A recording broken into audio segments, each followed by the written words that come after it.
In a city draped in neon lights and permanent silence, Arthur owned a shop that didn't exist on any map. It was a small, dusty corner of the world, tucked away in an alley that smelled of old paper and ozone. While the rest of the world moved at the speed of light, Arthur moved at the speed of a ticking clock. In this year, 2085, human emotions had become a luxury. People didn't like to feel uncomfortable. If they felt a hint of sadness, they went to the archive to have it digitally removed. If they felt the sting of a failed romance, they deleted the person from their mind. The result was a world of smiling faces and empty hearts. Arthur was a memory dealer. But he didn't sell the happy ones. He collected the memories that people threw away. He kept the tears, the regrets, and the heartbreaks in small glass jars. To him, a life without pain was like a book with no ink. It was a Tuesday, a night when the rain felt like liquid silver. The bell above Arthur's door chimed softly. A woman stepped inside, wearing a coat that looked older than the city itself. She didn't look like the others. Her eyes were tired, but they were alive. "Can I help you find a moment?" Arthur asked, his voice like dry leaves on pavement. "I'm not here to sell," she whispered. "And I'm not here to delete." She looked at the thousands of jars on the shelves. "I want to remember what it feels like to lose something." Arthur stopped polishing a brass compass. He looked at her carefully. "Most people pay a fortune to forget," he said. "Why would you want the burden of grief?" The woman took a step closer. "Because I've lived for 30 years in a dream," she said. "I have a perfect job, a perfect house, and a perfect life. But I feel nothing. I want to know if I am still human." Arthur reached for a stool and climbed to the highest, darkest shelf in the back. He pulled down a jar wrapped in black silk. It didn't glow like the others. It pulsed like a slow, heavy heartbeat. "This," Arthur said, placing it on the counter, "is one of the heaviest memories I have.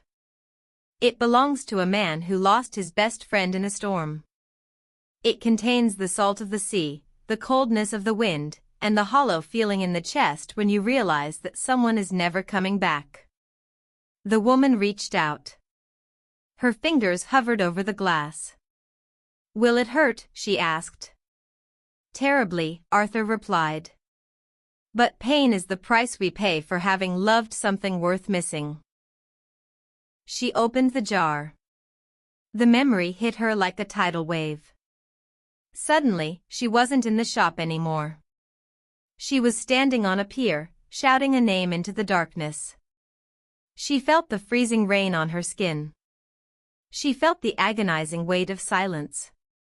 She felt a sob rise in her throat, a sound she hadn't made in decades.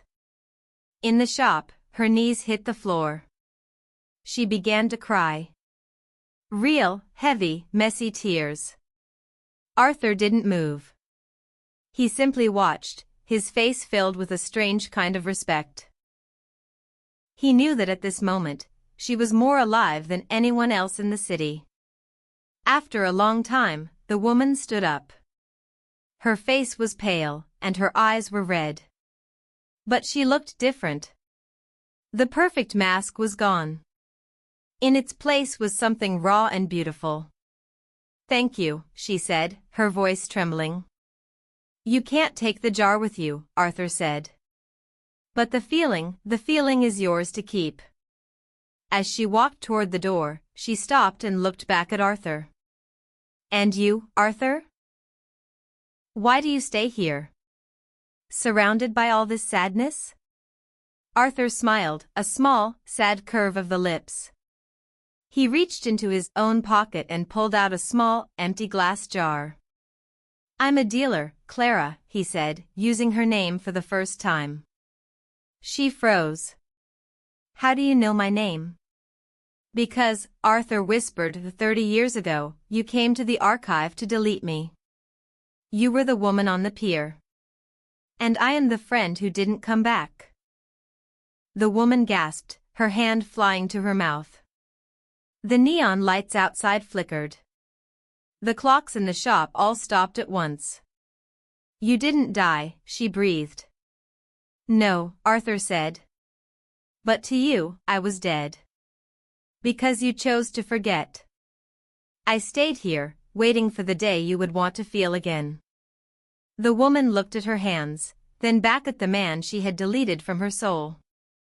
The world outside was still perfect, still silent, and still empty.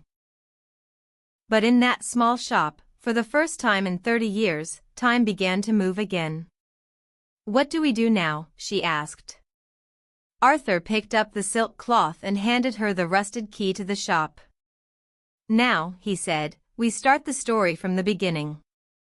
And this time, we don't delete a single word.